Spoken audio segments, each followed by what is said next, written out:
Would you like to find out how the world was created? Then join us on an unforgettable journey of discovery.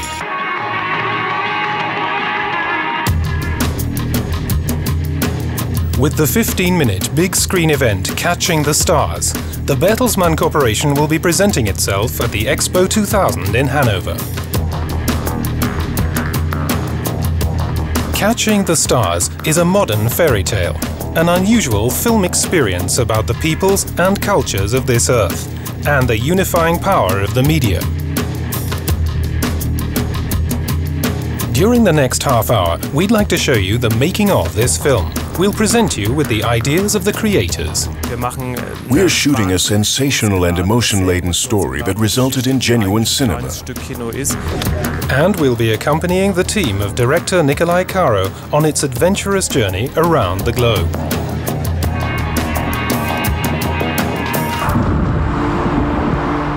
In breathtaking scenes, Catching the Stars tells the story of the 13-year-old Berber boy Abdu.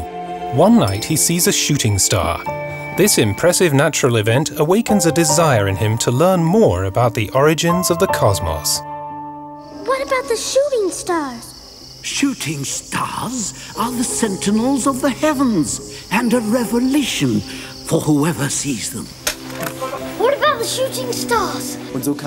We had the idea of beginning the film in a region in which the media and the internet play no role whatsoever, in which someone armed with a question goes on a quest for the truth, a little Odysseus. Is there one single truth at all? This gold coin belongs to whoever can answer this question truthfully. Where did this world come from? Bearing this question, Abdu begins a long journey. This is a little Berber boy who starts out on his own, overcomes danger and marches through storms, who then arrives in Cairo, where he finds an ocean of books and knowledge which completely baffle him because he can't even read. In the enormous library, Abdu meets Jamila, a young girl who appears to be battling with some sort of mysterious box. Are you a witch? With her help, he then embarks on his journey. They found many answers in the books, but none of them seems to be correct. Then they ask themselves, why should we have to know everything? We can ask others as well. We can post your question onto the internet. What's an internet? Imagine a magic box that lets you talk to the whole world all at once. Somebody's bound to know how the Earth was created. Hello out there. Can anybody tell us how the world was created? This is a very serious question. We are searching for the truth.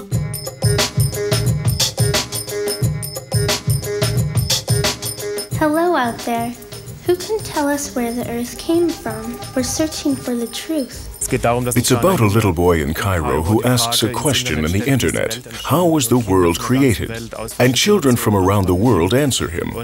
These responses make it clear that there cannot be one single answer, but rather many answers that combine to form one all-encompassing understanding. Every culture, every people has its own answer. Two of the top creative minds in the German film business, producer Nico Hoffmann and director Niko Karo, joined forces for this ambitious project. Here we go! And we want to see you in a move! Run in! Two things about this project appealed to me. The first was to prove an image film could be made on a high cinematic level. We wanted to get away from one-dimensional merchandising that would show all the Bertelsmann products in a huge, gigantic film clip. We tried to achieve the exact opposite. We aimed for a film with a certain serenity that approaches the Bertelsmann philosophy from a completely different angle. For 5 months, Karo and Hoffmann worked on the future-oriented concept of Catching the Stars. Because otherwise it's black and black and black. The other thing was that I enjoyed working with Niko Karo because I've known and admired him for more than 10 years. For me, he's probably the most exciting German commercial director. And pan with it! It was a challenge for Bertelsmann to make something with which this vast corporation, with all its various segments, its foundation and so on, could identify. sich alle damit identifizieren können. Karo wasn't only inspired by ideas, but also by existing institutions which show, in an exemplary manner, how media, cultures and people can be brought together. The Bertelsmann Foundation founded a library in Cairo, which gave me an idea. Let's have the journey lead to Cairo, where young Abdu tries to find the answer. I tried to integrate many different elements which I discovered while researching at Bertelsmann.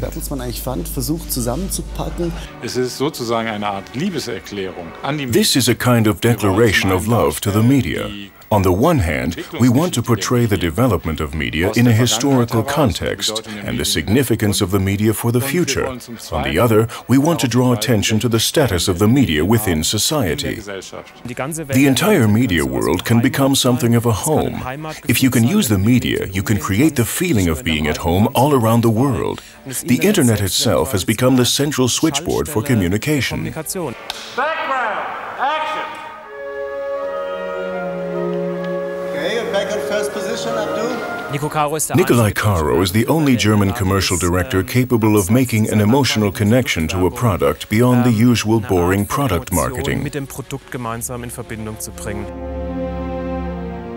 Here, people and emotions are in the foreground, faces and feelings. The film's images convey an unbelievable amount of emotion. Nikolai was the perfect choice. From up here, our Earth is so tiny. So very vulnerable. But to preserve this planet for all future generations is everyone's task.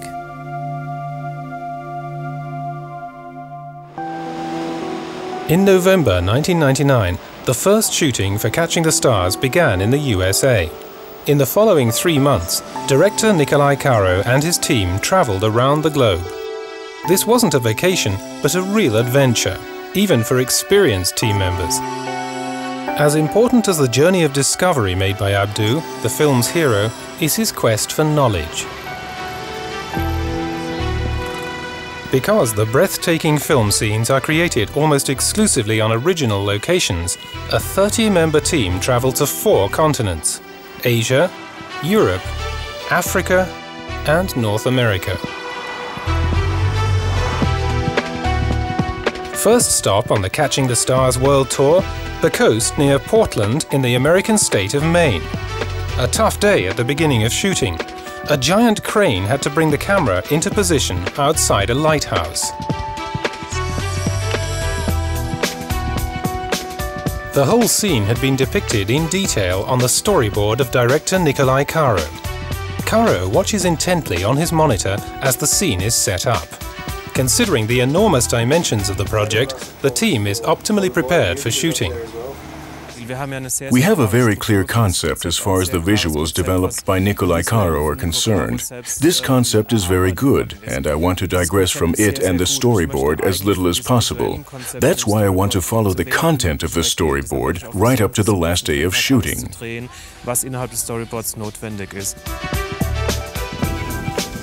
The next morning, a dizzying assignment awaits cameraman Antonio Palladino. Aerial shots of the lighthouse are planned from a helicopter. Just before takeoff, he has a final discussion with the director. Do the rehearsal with everyone and see exactly where we are. All right, we ready?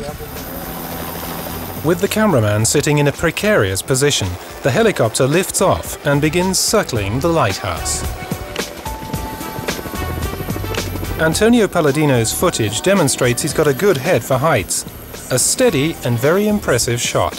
The lighthouse in the evening light.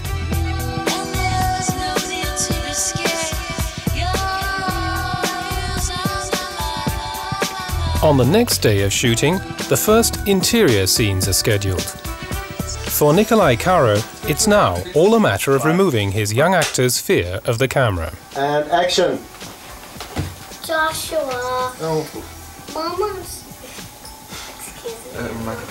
It's a little like a sprint. This is what I'm used to as a commercial director. You're working mostly with amateurs. You arrive at a place and you have to use its atmosphere and vibrations. It's like a wave you're surfing on. You have to build up enough confidence with your actors so that they'll get up on this wave and surf with you. I'm not bad. Then you go down again. It's the whole thing. It's the whole thing. 5, take 1, mark. Joshua, breakfast is ready. Mark. Cut. The scenes in Portland are completed after 4 days, and even the lighthouse made it through filming without damage. The equipment was packed and readied for the return trip across the Atlantic. The caravan moves on.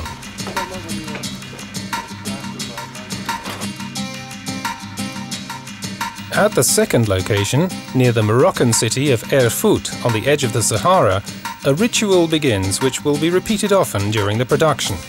After arrival, all the equipment is carefully inspected. For the first time, the 10-year-old Anil Douglas from England is also on the set. He plays the young hero in the film.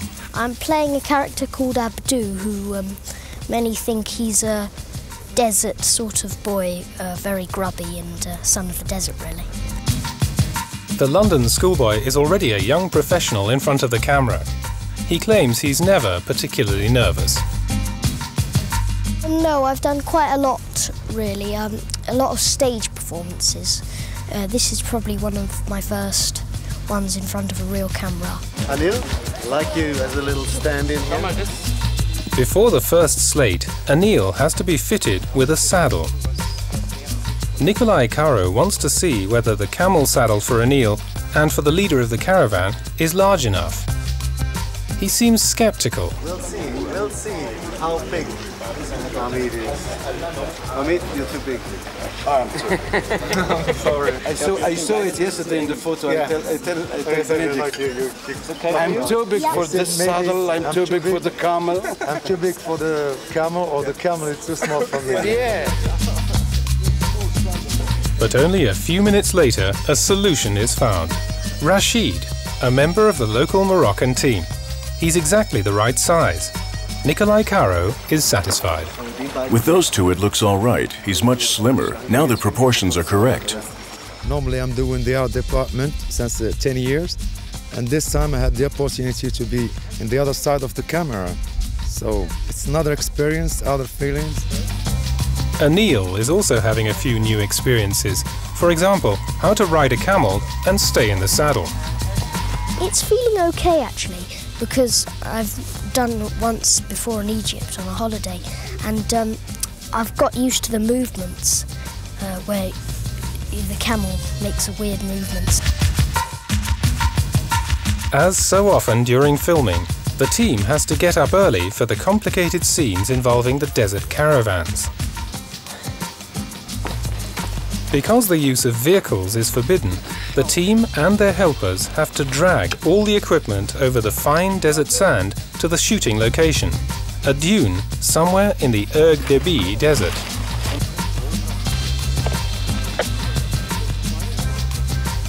Niko Karo on the way to work. Because it's so extremely cool, he's confronted with the problem of having to recreate the whirring desert heat. But the crew is prepared. A gas burner creates the desired effect. Just press right there, Misha, and fire it up. Sometimes film tricks can be that simple.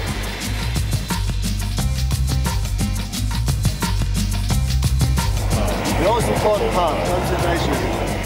Karo is even more concerned with the exact progression of shooting. The camera and the caravan have to be exactly coordinated because the scene can't be repeated often. But everything functions perfectly, and some of the most spectacular footage in the entire film is shot.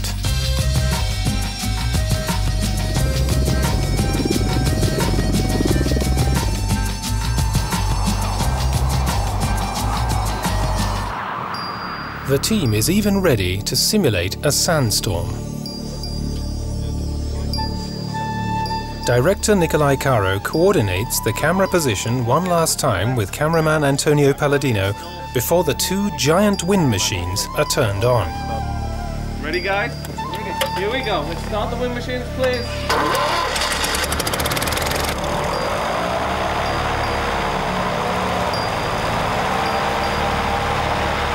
To go through that, I mean, loads of sand gets in your eyes, and I found it really hard to look at the camera as the director asked me. I enjoyed it, but it was quite hard really because you had to barge your way through it, and the sort of wind made it harder, and the sand all got in your mouth and your eyes, and it was horrible really.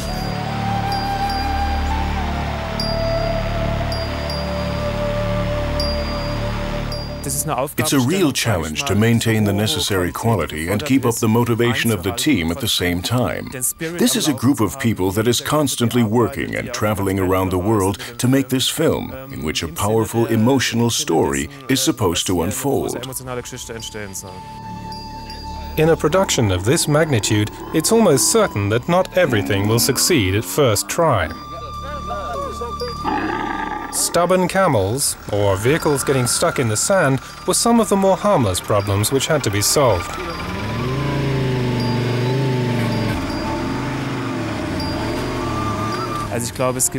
There are a great number of anecdotes which all illustrate how difficult the making of this film is.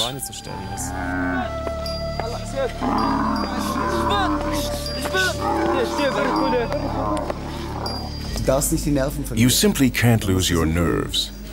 You have to try to stay calm and hope that everything goes well. I think everyone working on this project chose it because it meant a great deal to them. Because they had the feeling they could give a large audience an important message. In this respect, the path is the goal, and the journey is half of the actual enlightenment.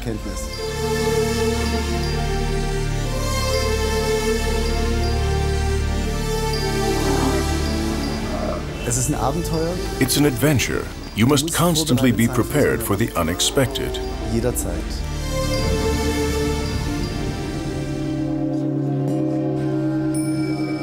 After a short stopover in Germany, the journey leads to the Far East for 5 days, to Kathmandu, the capital of Nepal.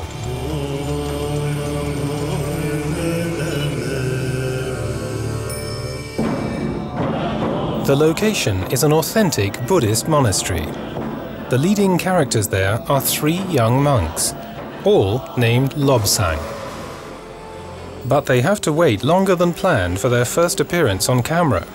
The electricity supply cuts out several times daily, and the emergency generator doesn't exactly sound reliable. These are the obstacles, but there are many gods in Buddhism to deal with them. Then you offer a prayer to Queen Tara and overcome the obstacle. Ich denke, das, was wir gestern erlebt haben mit dem Strom, ist auch bezeichnend für... I think what we experienced yesterday with the electricity is typical for the difficulties encountered with the infrastructure in this country. It requires an incredible logistical effort. If we just consider the filming in Nepal, here in Kathmandu, we have 85 natives working for us in addition to the 30 from Germany. That's an enormous logistical task, which also makes doing this kind of film an exciting challenge.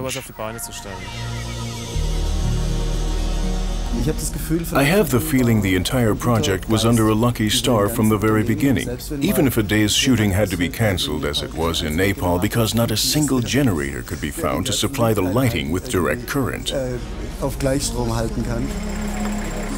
The next day, the electricity problems have been alleviated, just in time for one of the absolute highlights of shooting.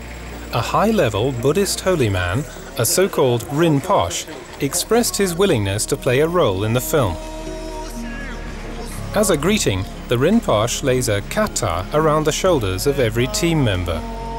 This is a sign of respect, similar to a blessing. I lead you inside. Can we light the candles? The Rinpoche plays the teacher of the 3 young monks, who, with his aid, attempt to answer Abdu's question from the internet. How was the world created? His answer to this question is a reflection on the universe and human consciousness. Niko Karo goes through his dialogue with him on the set. Now imagine it expanding. Yesterday was one of the hardest but most successful days of shooting. I was very honored to have the wise Rinpoche here. On the other hand, it was terrible for me to have to force him into a rhythm with an English text, in a language which is not his own, and in a rhythm which was essentially mine. As he said himself, it's hard to be overruled. Even though it was difficult for him, in the end, everyone was pleased with the results.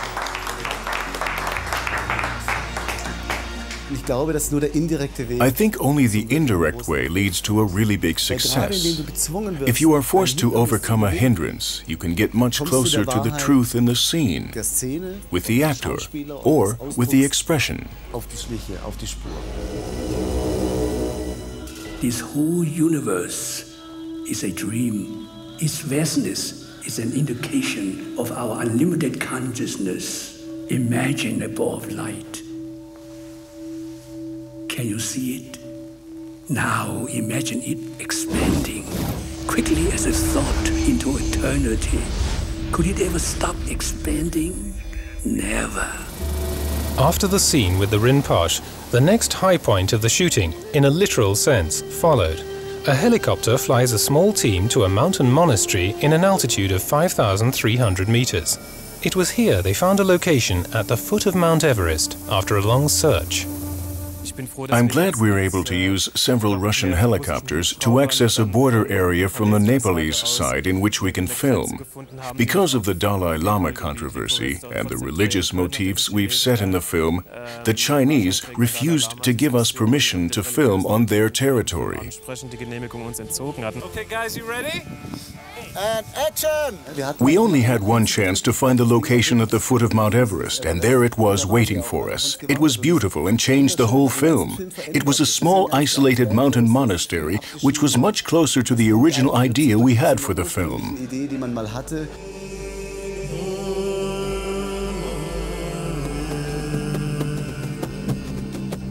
Okay, here we go. Ready?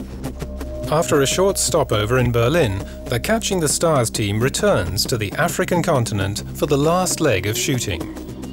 In Namibia, an exciting 3 months slowly draw to an end. I enjoyed every single day. Every day was a gift of sorts on which we could learn something, and we were allowed to experience something. And that's why I'm glad I experienced every one of them.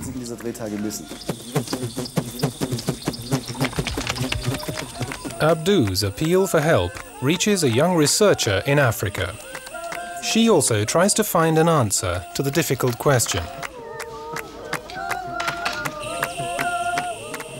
Tan, do you know where the world comes from?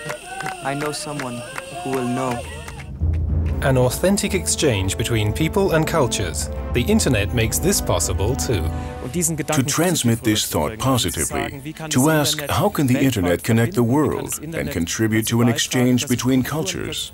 This was the task of the Bertelsmann film. Look, we've got mail. Germany, Australia, Russia, Norway. Wake up, Abdu. Our hope is that if we ask the right questions, if we are open enough, and approach other cultures with the appropriate respect, that then our common knowledge will be infinitely increased and extended. And that's what we're experiencing here. The things I learned from the Lama and from our Moroccan friends increase and complete my knowledge. And that's what the internet is there for. A great instrument if it's used correctly. If there's more than one answer, who's right? Who knows? Close your eyes.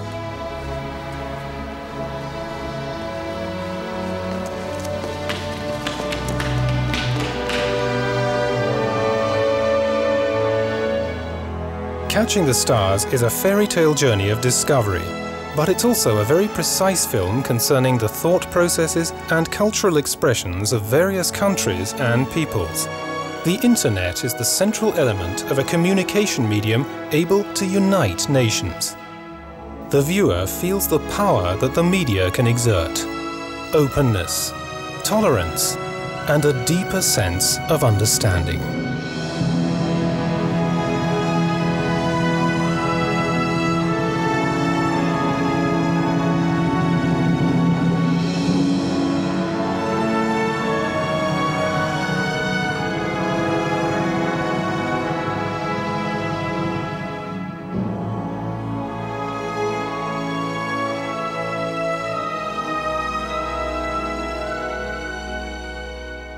Cut. Thank you. Cut. In the end, We will only preserve what we love, and we will only love what we understand. Thank you.